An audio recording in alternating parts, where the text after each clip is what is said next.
is a lot of consternation, I think, that folks have over what happened last night with Jamal Bowman. I've already seen, I think this from yada, yada, yada on the IM. I've gained nothing but slight optimism in each election cycle since 2018. I've always tried to stay positive, even just slightly. The Bowman loss is brutal, and it's not going to be the last time a progressive facing down a 9-figure funded opponent in their primary feels pointless. I mean, look, there's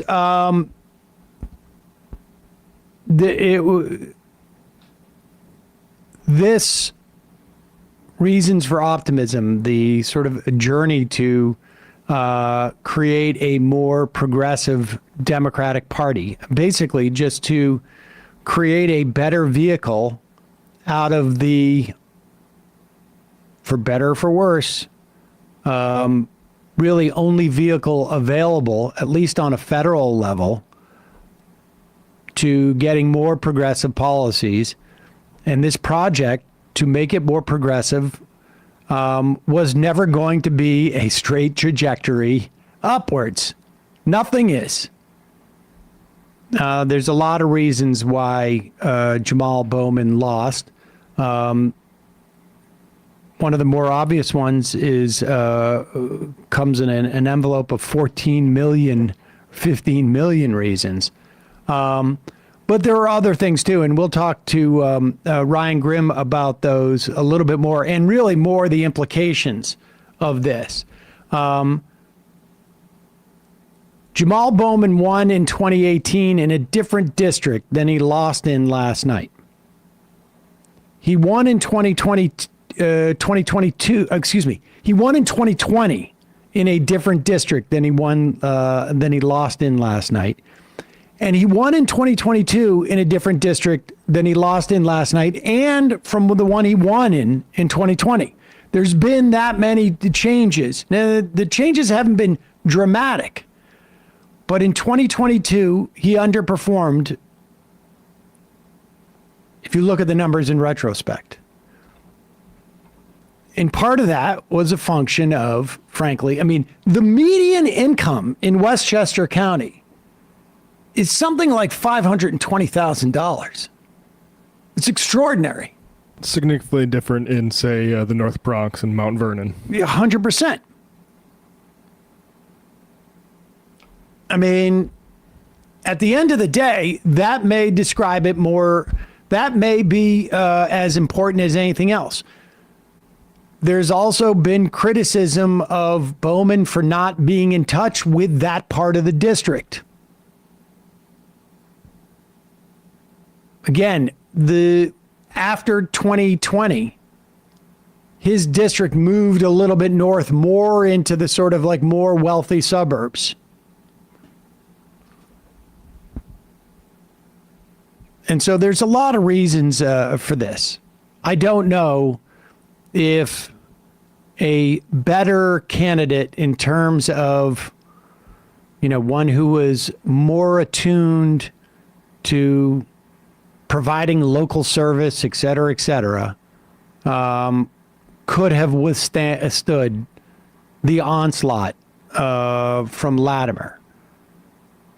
It also, and we'll talk more with Grimm about this, it also gives you a sense of like how votes are weaponized.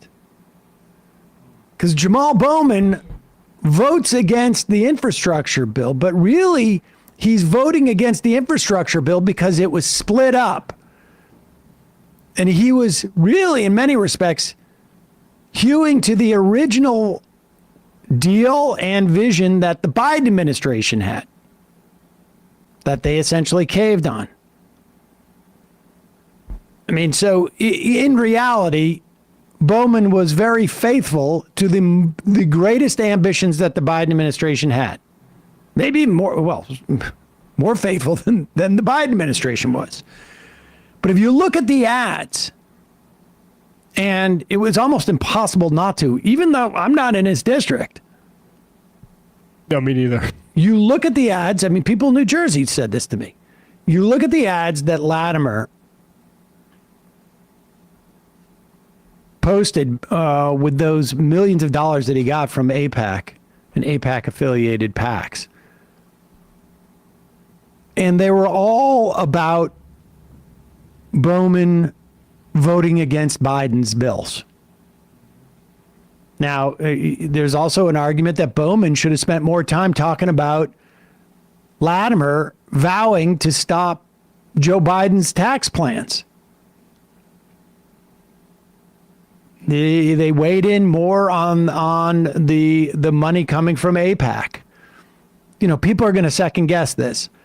But the point is that watch for the spin that comes out of this. Already on CNN, I was watching last night, and they're like, they were making it about his positions on Palestine. Now, certainly there's a significant, at least for this district, Jewish population, particularly in the more suburban areas, and they may or may not have had an issue with what Bowman was saying, but that's certainly not what Latimer ran on. They did about everything they could to hide, at least, you know, from semi-informed voters, that all this money was coming in from AIPAC-affiliated outside expenditures. So that's what's going on. Does it suck? Yeah, it sucks. Because you want a blue state and you want a safe blue seat to be as progressive as possible. And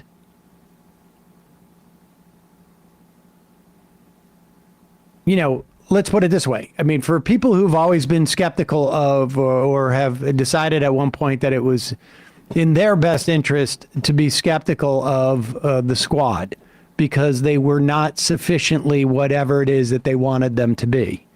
Understand that Republicans and conservative Democrats just spent record-breaking sums of money to take one of them out. And they're about to do the same thing with Cori Bush. And they do that for two reasons. One, they don't want these Congress people there voting, and they don't want their views to be espoused by other Congress people. And this is both a first order, let's get rid of a couple of votes, it'll make them weaker, and a second order, and let's send a message to others who might be thinking about it, that we will come after you in the same way.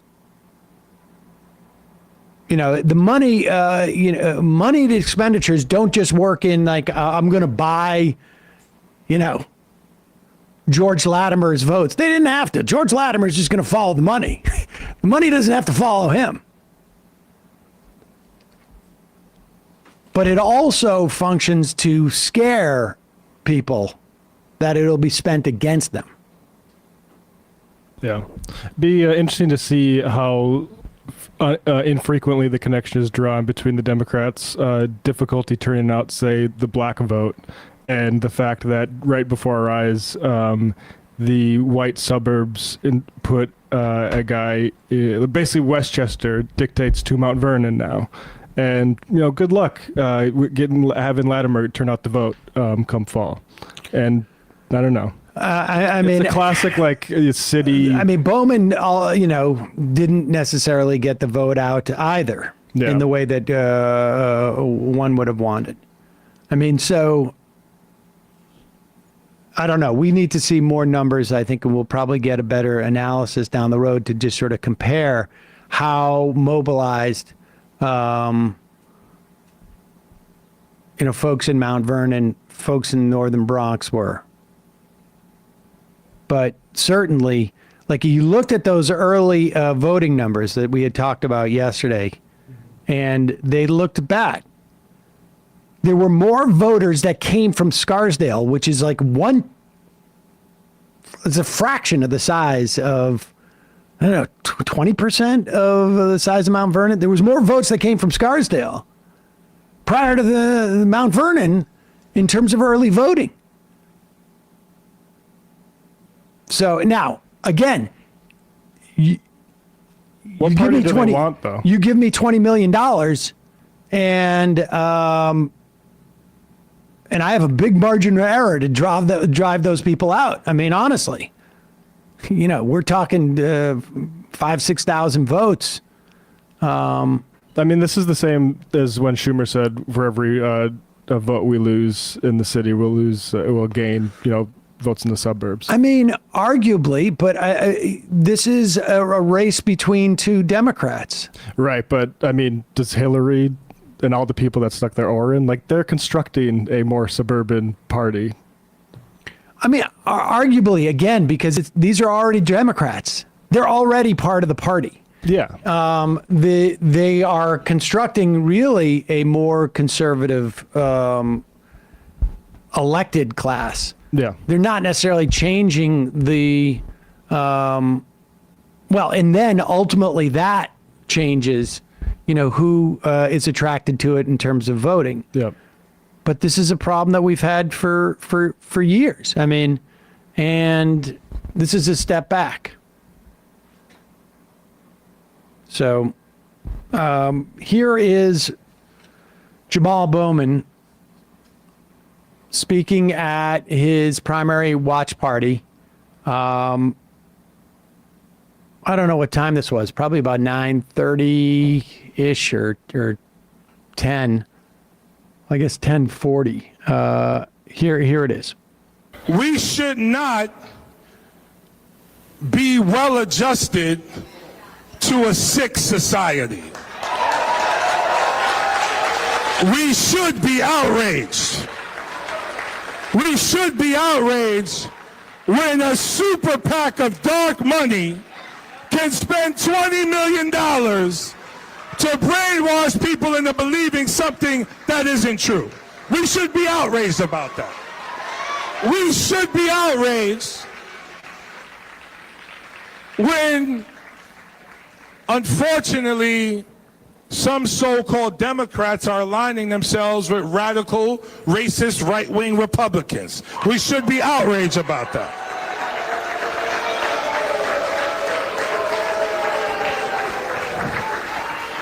And that is why we have so much work still to do. And so I thank everyone for coming out. Please scream to the top of your lungs for all of the volunteers of the... What happened? Did it end? He just thanks volunteers. I mean, this is, and he's right. I mean, we should be outraged about this. But even more importantly, we need to figure out how to win against this, because it's not going to go away. And that means that candidates have to assume that they're going to face this kind of assault. AOC won her primary last night, like something like 80 to 20, like crushed. And the reason why Bowman was chosen to deploy this money was because they saw some weaknesses there. And they see the same weaknesses in Cori Bush's district, but it may not be as much of a weakness, and we'll see. But if they saw that weakness with Ilhan Omar, if they saw it with Tlaib, if they saw it with AOC, you can bet that money would have been deployed there first. They just went right down the list. And the reason why they didn't see that there with those three is because they knew this money was coming, and they made sure that they spent their time in the district. And, Omar has been, under incredible attack for years. But she was also, in the Minnesota State House, and, has long time roots in that district and politicking in that district. So, I mean, there's a little bit of everything here. Partially is Jamal took a position on the infrastructure bill that basically the people weren't ready for, or the ground wasn't prepared for, and now people don't know how to interpret it. Exactly. I mean, they don't understand that he was seeking more, and also seeking more of what Biden had supposedly wanted. And, you know, there was not enough done to make people aware. And again, I'm not denying that it's an incredibly uphill battle when you're fighting that kind of money. But in George Latimer, you got a guy who is handing out county jobs to his girlfriend. He's getting into car accidents in cars that aren't his because he had been driving with an unregistered car because of all of his parking tickets. He's out there spewing racist tropes. And he's going to say that he's going to vote against Joe Biden's like almost, one bullet point of his agenda in his next term. And that was not exploited enough. So, Batty from Cincinnati. Should Bowman run on the WFP ticket or independently to challenge DNC and AIPAC power? I feel like it would send a good message to Democrats. I'm not sure. It wouldn't send a good message to Democrats unless he wins. And I don't know.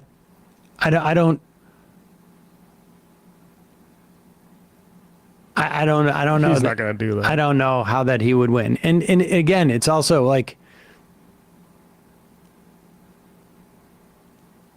I just don't think that there is an opportunity here. The opportunity to teach a lesson to AIPAC and the DNC, and he was, nominally supported by the Democrats. Hakeem Jeffries gave him $5,000. Endorsed him, but in such a quiet way that I don't think anybody realized it. But the time to teach that lesson was yesterday.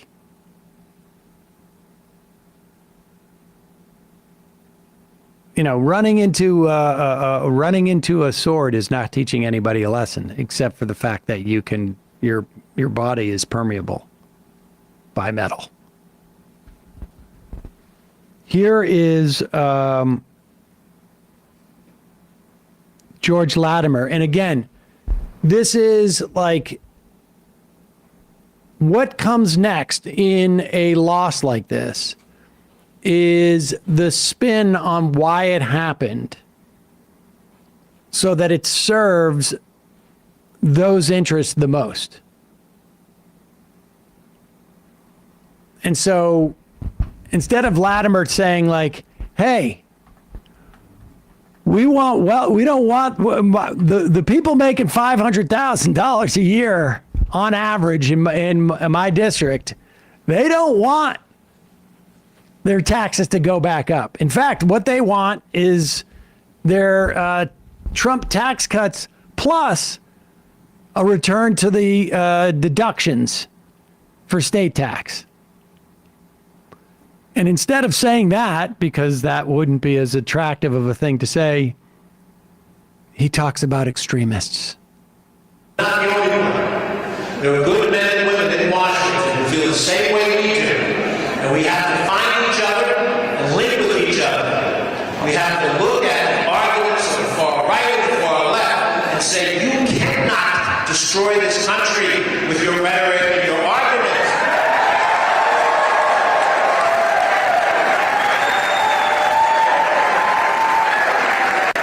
We have to have unity all across that continuum. And if you hold a strong belief, you still must work with other people who don't share that belief, because America hangs in the balance.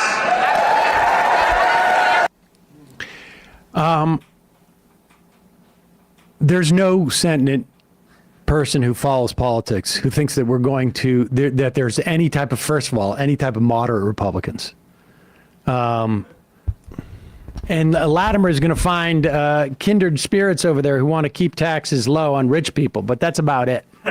I mean, that's his same thing he could have said when he was slow walking desegregation. Look, they got the far leftists and the far rightists. I'm just gonna we're gonna try to take the temperature down on this. Hey, folks, don't forget to hit the subscribe button and check out our daily show. We do it every day at 12 p.m. Eastern for about 2.5 hours. We even take phone calls. You should check that out.